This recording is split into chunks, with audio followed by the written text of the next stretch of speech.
Bismillahirrahmanirrahim. Assalamualaikum warahmatullahi wabarakatuh.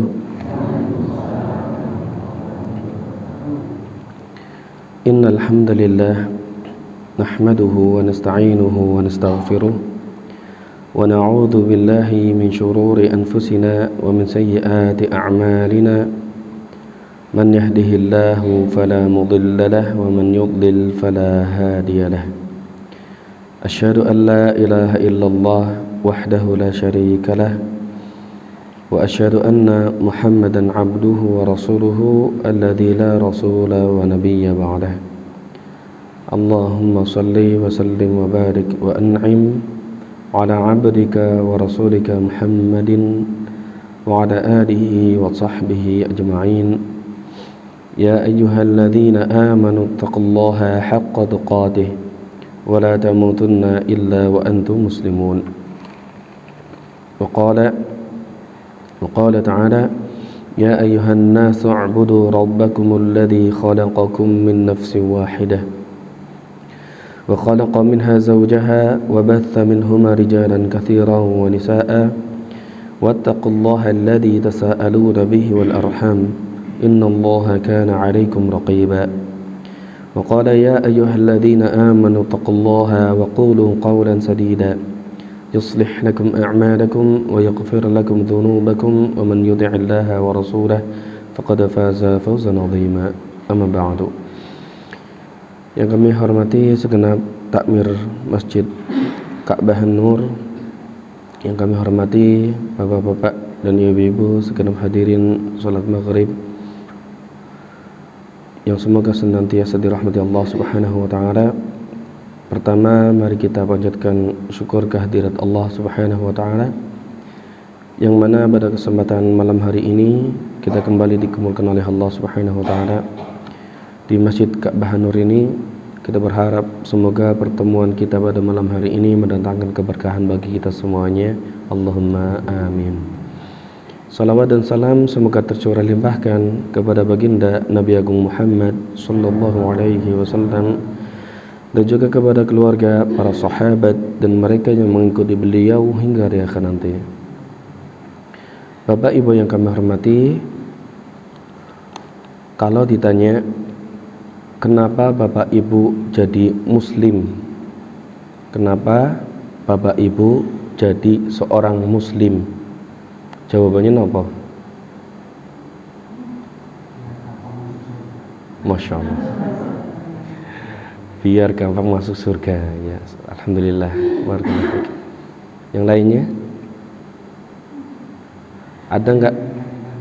Oh guys, dulu berarti masuk surga terhindar neraka ya. Masya Allah. Ada mboten yang menjawab saya memilih jadi muslim karena ini adalah pilihan terbaik di dalam hidupku, karena ini adalah pilihanku secara sadar ya. Karena kalau misalkan kita ya memilih jadi muslim, kan ada orang yang jadi muslim alasannya apa? Karena keturunan bapak ibuku muslim, jadi aku ya jadi muslim. Mandan apa? Mandan terpaksa ini. Mandan terpaksa ini. Sehingga kalau orang itu lahir di tengah keluarga Nasrani atau Yahudi, kemungkinan besar agamanya jadi nopo? Nasrani atau Yahudi, karena dia masuk agama Islam karena melu ya. Dan dasar melu-melu ini Bapak Ibu ya, dasar melu-melu itu yang membuat banyak orang muslim kualitas agamanya rendah ya. Buktinya apa? Buktinya ketika adzan berkumandang, masjid cenderung lebih sepi daripada konser musik ya. Terus mboten nek wonten pertandingan atau lomba 17-an lagi adzan isya, dilamaning arep pengumuman pemenang lomba jam 7:30 tank Kinten-kinten kathah ingkang salat Isya napa kathah ingkang teng ngajeng panggung. Di depan panggung ya. Masya Allah. Dan ini berarti menjadi bukti nyata Bapak Ibu bahwa kualitas seorang muslim itu tidak dilihat dari melu, harus di bawah, di atas kesadaran diri. Dan banyak orang yang masuk ya jadi orang Islam setelah dirinya bertahun-tahun lamanya jadi orang kafir, justru agamanya lebih bagus ya. Kami punya seorang paman ya, adik ibu. Beliau itu paman sambung ya, adik ibu kami, tante kami itu perempuan ya. Dia menikah dengan seorang mu'allaf dan baru jadi muslim ketika sudah menikah, sebelumnya belum.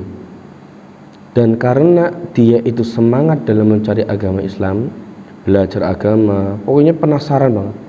Setiap kali ketemu kami ketika lebaran, pasti kami ada momen di mana saya dan beliau itu duduk bareng, takon-takon masalah agama. Dan semangatnya beliau ini mengalahkan yang lainnya. Banyak yang justru agamanya lebih bagus dari paman kami yang baru masuk Islam. Maaf, agama paman kami ini bahkan lebih bagus dari orang-orang yang kami kenal ya sudah jadi muslim lama. Karena paman kami itu jadi muslim lahir dari kesadaran. Dan kita yang kualitas muslimnya kok pas-pasan, itu mungkin karena melu-melu dan terpaksa. Masya Allah. Dan hari ini Bapak Ibu, kita sedang diuji keimanannya ya. Dimana beberapa waktu lalu sempat ramai masalah siaran langsung perayaan orang Nasrani yang sampai adzan maghrib nang TV aja desiarna full dari jam 5 sampai jam 9 atau 8 nanti. Ini sekarang ini lagi berlangsung. Dan banyak ya yang memprotes hal tersebut. Sehingga muncul satu gerakan ya. Gerakan tidak nonton TV dari jam 13 sampai jam 21. Alhamdulillah kami di rumah nggak ada TV blast. Beruntunglah orang-orang yang nggak ada TV-nya saat ini. Nah, oleh karena itu pada malam hari ini Bapak Ibu, kita akan menyampaikan satu materi tentang bagaimana persepsi Islam ya, bagaimana persepsi agama Islam terhadap agama Yahudi dan Nasrani. Sebelum kami menyampaikan materi, kita harus ingat Bapak Ibu, salah satu identitas agama Islam adalah as-samahah, toleransi. Dan ini yang dipraktekkan oleh baginda Nabi Muhammad sallallahu alaihi wasallam ketika beliau itu berada di kota Madinah dan menjadi pemimpin umat Islam. Di Madinah, ketika Rasulullah masuk ke dalam kota Madinah, itu orang Yahudi dan Nasrani itu sudah ada. Dan Rasulullah menegakkan as-samahah ini, toleransi. Sehingga muncullah Madinah chapter ya. Madinah, betul, Piagam Madinah. Piagam Madinah.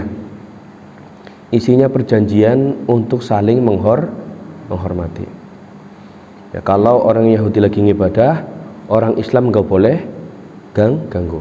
Orang Kristen lagi ibadah, umat Islam nggak boleh ganggu. Ya, begitu pula sebaliknya, ketika umat Islam lagi ibadah, orang Yahudi dan Nasrani nggak boleh ganggu. Dan ini yang dilakukan oleh baginda Nabi Muhammad sallallahu alaihi wasallam. Namun demikian Bapak Ibu, ya, meskipun agama kita didirikan di atas as-samahah, toleransi, kita juga perlu sadar bahwa toleransi itu ada batasnya, sehingga agama kita tetap mulia, agama kita tetap diridhai Allah, sebagaimana kata Allah Subhanahu wa taala, innad dina 'indallahil Islam. Sesungguhnya agama yang diridhai oleh Allah hanyalah agama Islam. Dan ini harus kita sadari benar-benar, Bapak Ibu. Ini harus kita sadari, sehingga kita tidak melihat agama selain Islam adalah agama yang lebih spesial. Agama selain Islam kita anggap sebagai agama yang lebih baik. Kalau sampai kita menganggap agama selain Islam adalah agama yang lebih bagus dari Islam, hati-hati, bisa jadi kita orang kafir, keluar dari agama Islam. Baik. Nah, pertanyaannya, bagaimana agama Islam, bagaimana Al-Quran memandang agama Yahudi dan Nasrani? Ketika kita sudah memahami pandangan Allah tentang Yahudi dan Nasrani, dan Allah Subhanahu wa taala menjelaskan hal tersebut dalam Al-Quran, selanjutnya kita harus mengimani apa yang Allah inginkan. Itu yang namanya beriman. Itu yang namanya apa? Beriman. Nanti kita lihat kenapa Yahudi dan Nasrani itu tidak lebih baik dari agama Islam. Kenapa Yahudi dan Nasrani itu adalah agama yang sudah mansukh, dihapus oleh Islam, karena di dalam agama Yahudi dan Nasrani itu banyak hal-hal yang menyimpang, yang itu di luar dari prinsip-prinsip akidah yang Allah inginkan. Baik, di antara dalilnya Bapak Ibu, surat At-Taubah ayat 30 dan 31. Surat apa? At-Taubah ayat 30 dan 31. Di dalam surat At-Taubah ayat 30 dan 31, Allah Subhanahu wa taala mengatakan, wa qalatil yahudu Uzairun ibnullah. Orang-orang Yahudi mereka mengatakan Uzair, sinten? Uzair itu anaknya Allah. Ini perkataannya siapa? Yahudi. Wa qalatin nasara al-masih ibnullah. Dan orang-orang Nasrani mereka mengatakan Al-Masih, Yesus itu putranya Allah. Kemudian kata Allah, dzalika qauluhum bi afwahihim. Demikian itu ucapan mereka dengan lisan-lisan mereka. Artinya apa yang mereka ucapkan bahwa Allah punya anak bernama Uzair, kata orang-orang Yahudi, dan orang-orang Nasrani mengatakan Allah punya anak siapa? Al-Masih. Itu hanya keluar dari ucapan mereka, ucapan orang-orang Yahudi dan Nasrani. Kata Allah Subhanahu wa taala, yudahi'una qawla alladhina kafaru min qablu. Apa yang mereka ucapkan itu hanya meniru perkataan orang-orang kufur di zaman dahulu, sebelum orang Yahudi dan orang Nasrani. Dan perhatikan, ini yang ngeri itu di akhir ayatnya. Di akhir ayat Allah Subhanahu wa taala mengatakan qatalahumullah.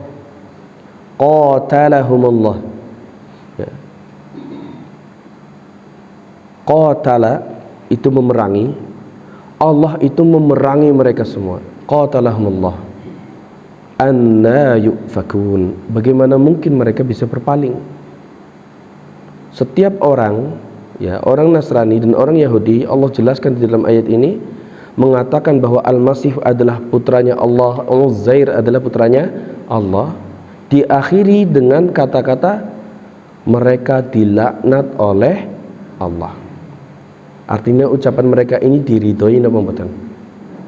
Mboten. Ya. Ittakhadhu ahbarahum wa ruhbanahum arbaban min dunillah.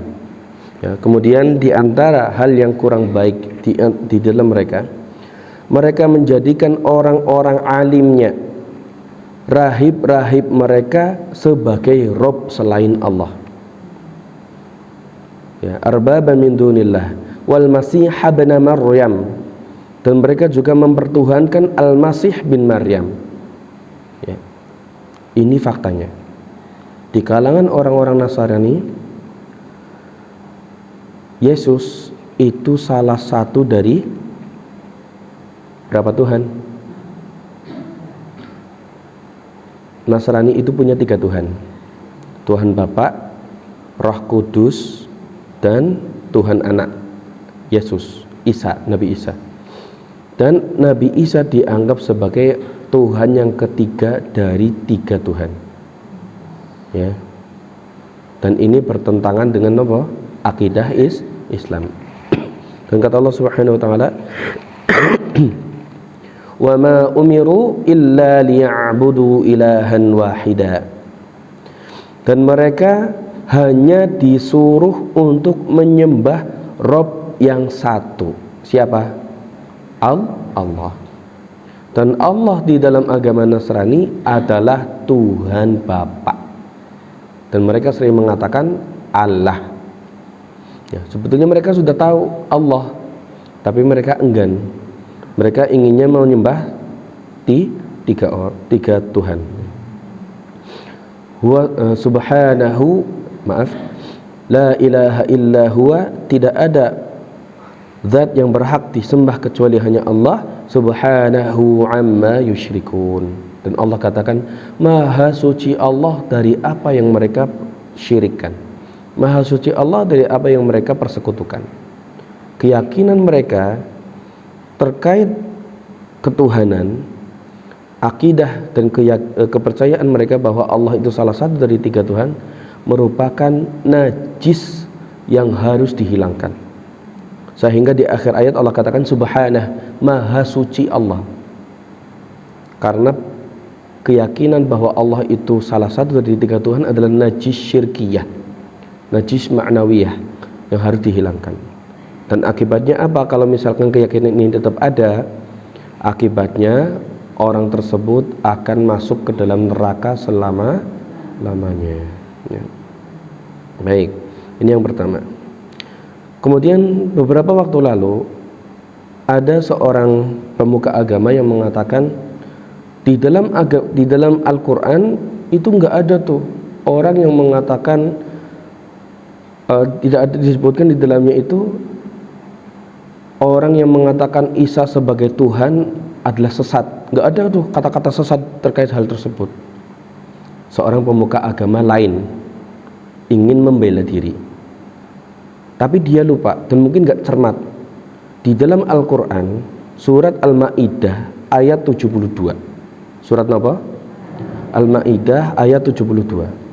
Allah Subhanahu wa taala secara tegas memberi cap sesat dan kafir bagi orang yang mengatakan bahwa Allah itu adalah Nabi Isa. Allah katakan laqad kafara, sungguh telah kafir, kafara, kufur, sungguh telah kufur siapa? Alladzina qalu innallaha huwal masih ibnu Maryam. Ya. Sungguh telah kufur orang-orang yang mengatakan sesungguhnya Allah adalah Isa putra Maryam. Ya, Nabi Isa putra Maryam itu Allah. Kenapa demikian? Kenapa kok ada orang yang mengatakan Nabi Isa putranya Maryam, Isa bin Maryam itu adalah Allah? Karena berkeyakinan Allah itu menjelma. Ngertos menjelma mboten? Ngertos cerita zaman dahulu kan? Ya, jelmaan siapa kan ngertos ya. Nah, ini Allah menjelma. Allah menjelma jadi seorang anak. Dan perkiraan mereka ini, keyakinan mereka ini secara tidak langsung sudah menodai kesuciannya Allah. Mana mungkin Allah itu jadi makhluk lemah, masuk ke dalam perut seorang wanita, di dalamnya itu bercampur dengan air apa? Air ketuban, darah, nggak bisa ngapa-ngapa, dan 9 bulan di dalam perut. Mana mungkin Allah yang Maha Agung masuk ke dalam perutnya itu. Makanya Allah Subhanahu wa taala, laqad kafara, sungguh telah kafir orang yang mengatakan Allah menjelma menjadi Nabi Isa. Ya. Baik. Kemudian di dalam surat Al-Maidah ayat 73. Ya, ini lanjutan ayat tadi. Laqad kafara alladziina qalu innallaha tsalitsu tsalatsah. Sungguh kufurlah orang yang mengatakan bahwa Allah salah satu dari 3. Tuhan Bapa, kemudian Roh Kudus, kemudian Al-Masih, Yesus, ya. Dan Allah katakan laqad kafara, sungguh telah kufur. Wa ma min ilahin illa ilahu wahid. Dan kata Allah, sekali-kali tidak ada Rob yang berhak disembah selain siapa? Selain Allah Subhanahu wa taala. Nah, perhatikan di Bapak Ibu. Di akhir ayat Allah itu menegaskan ancaman kepada orang-orang yang masih bersikukuh dengan keyakinan ini. Kata Allah Subhanahu wa taala, "Wa illam yantahu amma yaqulun," kalaulah mereka tidak berhenti dari ucapan mereka itu, la yamassannal ladzina kafaru minhum adzabun alim, pasti orang-orang kafir akan ditimpa siksaan yang pedih. Ya. Masya Allah. Dan ini pasti terjadi Bapak Ibu, pasti terjadi, ya. Dan lebih ngeri lagi di ayat 78. Di situ Allah katakan, lu'inal ladzina kafaru, lu'ina, telah dilaknat, dijauhkan dari rahmat Allah. Padahal rahmat Allah itu 100. Satu rahmatnya itu dibagikan ke seluruh dunia, sampai-sampai hewan buas sayang kepada anaknya, ya. Tapi rahmat Allah yang sangat luas ini Allah jauhkan, dan yang mendapatkan hal tersebut namanya orang yang terlaknat. Telah dilaknati orang-orang kafir dari Bani Israel, dari kalangan Bani Israel. Ala lisani Dawud wa Isa bin Maryam, dengan lisannya Dawud dan Isa putra Maryam, ya. Baik. Kemudian di surat Al-Bayyinah, ya, surat Al-Bayyinah ayat 6 Allah katakan tentang orang-orang yang tetap bersikukuh dengan keyakinan ini, innal ladzina kafaru min ahlil kitabi, sesungguhnya orang-orang kafir yakni ahli kitab.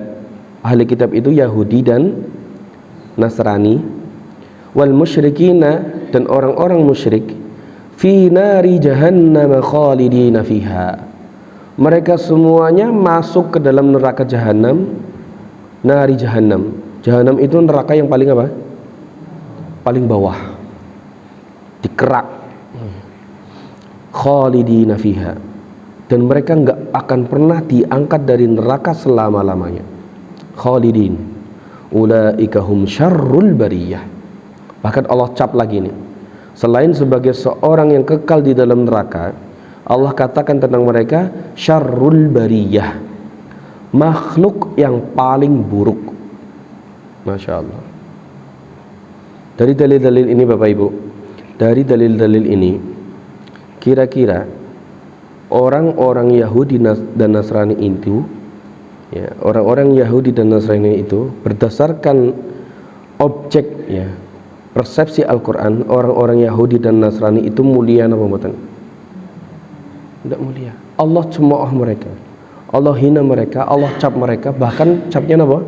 Syarrul bariyah, orang atau makhluk yang paling buruk, ya. Tapi kita harus ingat, di dalam Al-Quran Allah Subhanahu wa ta'ala berfirman, la yanhaakumullahu 'anil ladzina lam yuqatilu fi la yanhaakumullahu 'anil ladzina lam yuqatilu fi sabilillah. Terus apa? Allah itu tidak melarang, ya, melarang kalian untuk berbuat baik kepada orang-orang yang tidak memerangi kalian, tidak mengusir kalian dari rumah-rumah, tidak mengganggu agama Islam, ya. Fa'aqsitu, berbuat adilah kepada mereka. Innallaha yuhibbul muqsitin. Sesungguhnya Allah itu cinta kepada orang-orang yang berbuat apa? Berbuat adil, ya. Jadi di dalam ayat ini surat apa nih? Surat apa? Juz bukan, Pak. Juz 28 atau juz 9 kami lupa ya.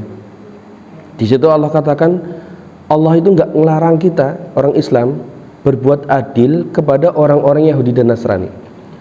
Bahkan Allah katakan aqsitu, berbuat adillah. Innallaha yuhibbul muqsitin. Sesungguhnya Allah cinta kepada orang-orang yang adil, ya. Dan setelah ayat ini Allah katakan, ya, yang artinya Allah itu hanya melarang berbuat baik, ya, berbuat adil kepada orang-orang yang kafir, memerangi kita, mengganggu agama kita, mengusir kita dari rumah. Batasannya jelas gitu. Batasannya itu manakala agama kita diganggu. Agama kita mulai diganggu syiar-syiarnya, mulai diganggu kemaslahatannya, mulai dihina. Ini kita sudah keluar batas. Tapi tentunya kita masih di bawah kuasa pemerintah. Ya, adanya hal-hal ini Bapak Ibu, adanya hal-hal yang kalau terjadi hal-hal yang kurang enak dan mengganggu agama Islam, kita tidak serta-merta langsung apa? Metu ngomah gawa gobet, nggak bisa, ya, karena ini kita masih di bawah umara. Dan kata Allah, ati'ullaha wa ati'ur rasul wa ulil amri minkum. Taatlah kepada Allah, taatlah kepada Rasul, wa ulil amri, dan para pemimpin. Masya Allah, kalau kita bicara para pemimpin mesti ada yang ingin disampaikan gitu. Tapi nuhun saya mungkin, saya termasuk orang yang lebih condong kepada tidak perlu ikutan demo. Tidak perlu ikutan apa? Demo. Tidak usah ke DPR perang gawa. Ya, saya termasuk orang yang kurang setuju. Karena itu termasuk dalam pembelotan. Pembelotan apa nih?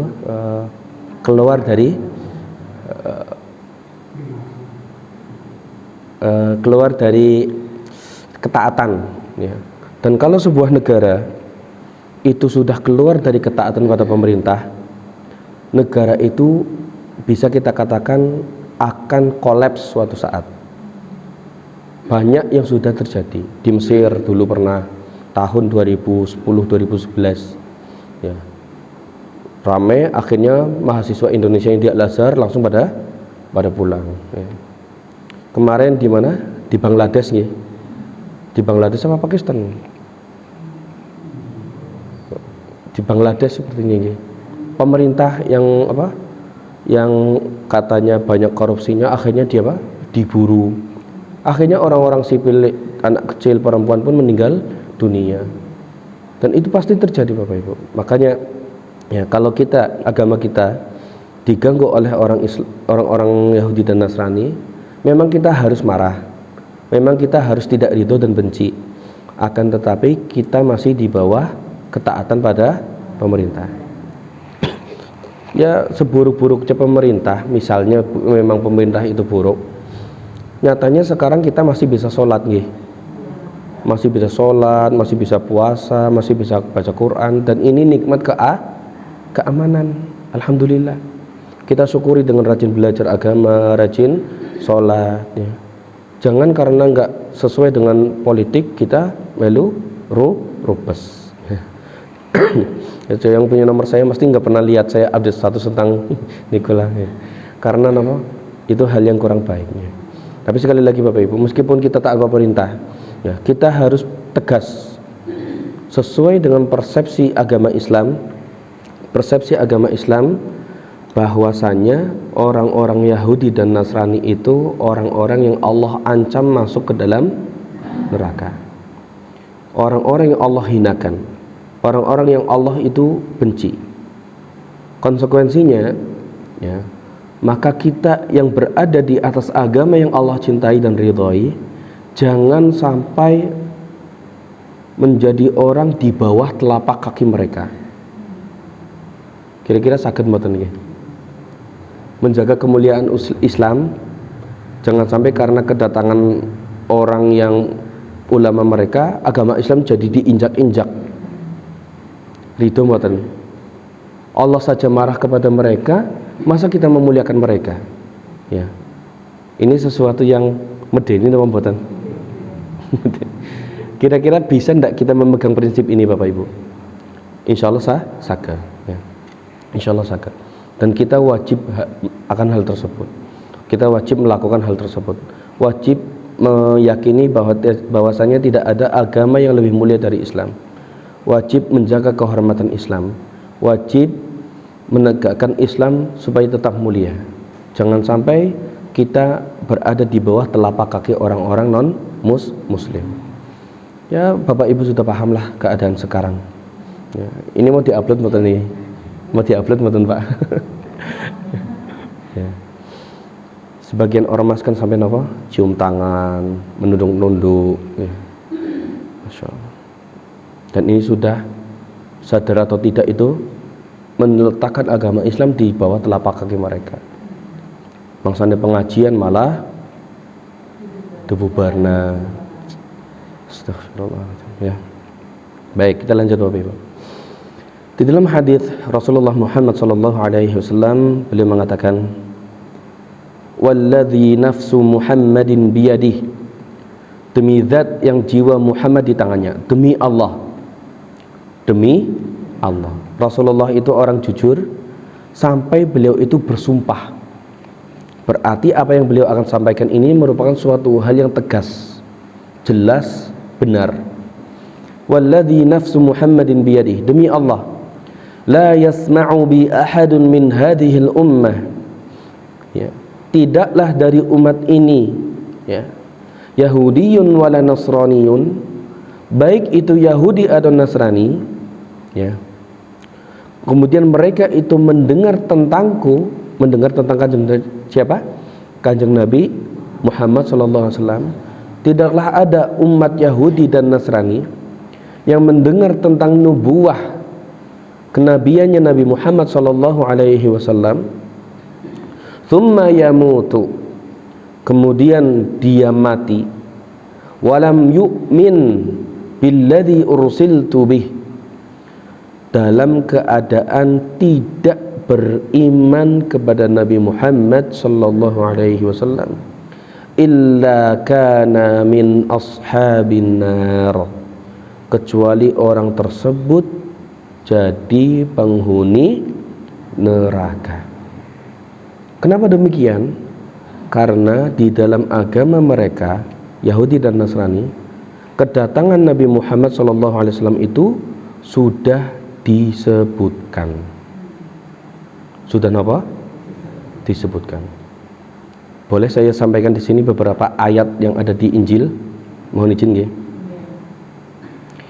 Di sini Bapak Ibu, ini ada istilah-istilah yang khas di sisi mereka, tapi kami tidak sampaikan supaya nggak bingung, ya. Injil itu kan banyak macamnya, banyak versi, berbeda dengan Al-Quran. Kalau Al-Quran itu semuanya itu sama, ya, semuanya itu sama. Kalau di dalam Injil itu ada Injil apa ya? Saya sendiri nggak tahu. Tapi yang paling mendekati kebenaran dan Injil ini disembunyikan oleh mereka, namanya Injil Barnabas. Injil apa? Barnabas. Nama Nabi Muhammad SAW itu tercatat di sana, disebutkan secara jelas, ya, disebutkan secara jelas.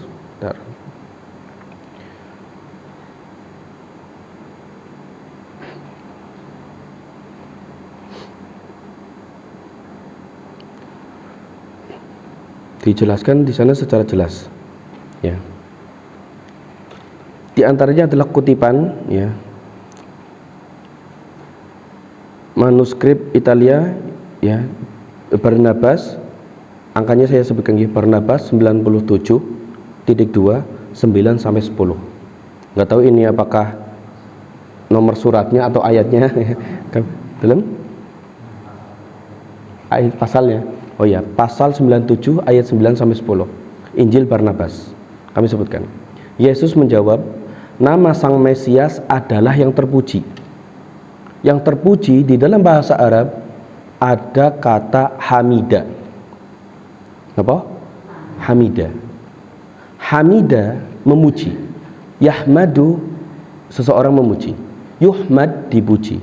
Muhammad yang terpuji-puji. Muhammad seseorang yang banyak dipuji. Muhammad itu isim maf'ul. Muhammadun. Muhammadun itu dari kata hamida yahmadu Muhammad.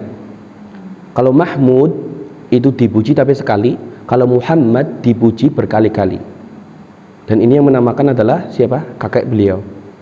Dan nama Muhammad itu juga sama dengan kata Ahmad. Sampai di sini paham Bapak Ibu? Dan Ahmad di dalam bahasa Ibrani juga ada, yaitu Ahmed.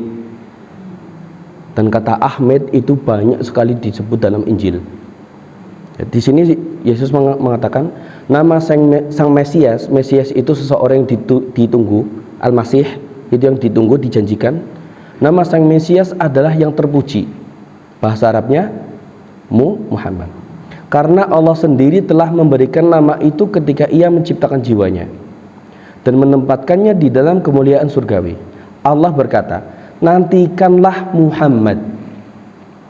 Nantikanlah Muhammad.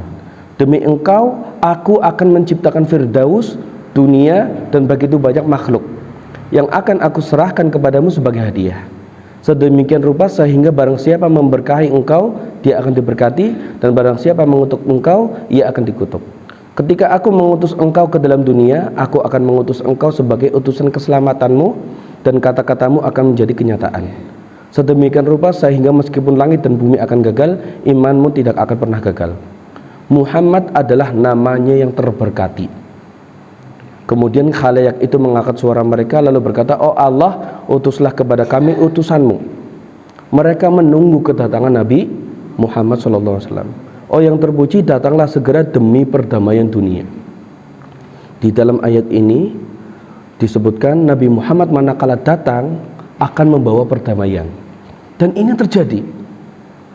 Kaum Arab sebelum datangnya Rasulullah dengan membawa Islam, setiap suku apa? Berperang.